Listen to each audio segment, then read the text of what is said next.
السلام علیکم ورحمۃ اللہ وبرکاتہ۔ اعوذ باللہ من الشیطان الرجیم، بسم اللہ الرحمن الرحیم، رب زدنی علما۔ آج ہم حدیث لیں گے۔ حدیث پاک کا مفہوم ہے، رسول صلی اللہ علیہ وسلم نے فرمایا، کیا فرمایا؟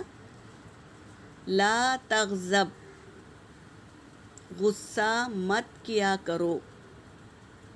غصے کی ممانعت کی گئی ہے۔ آپ صلی اللہ علیہ وسلم نے ارشاد فرمایا، لا تغضب، غصہ مت کیا کرو۔ غصے کے وقت کرنے کے 4 کام۔ کیا ہے وہ 4 کام؟ نمبر 1، غصہ آ جائے تو خاموش ہو جائیں۔ نمبر 2، کھڑے ہو تو بیٹھ جائے یا لیٹ جائے۔ نمبر 3، وضو کر لے تاکہ وضو کرنے سے غصہ ٹھنڈا ہو جائے۔ نمبر 4، اعوذ باللہ من الشیطان الرجیم پڑھ لیں۔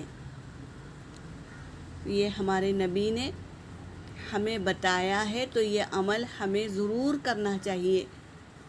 اس پر عمل کریں گے تو ایک سنت ہمارے اندر زندہ ہو جائے گی میری بہنوں۔ تو ایک سنت کو زندہ کرنا 70 شہیدوں کا ثواب ہے، تو یہ ہم ضرور کریں گے انشاءاللہ۔ غصہ نہیں کریں گے انشاءاللہ، کوشش کریں گے ہم انشاءاللہ۔ یہاں پر میرا سبق ہو گیا۔ وآخر الدعوانا ان الحمد للہ رب العالمین۔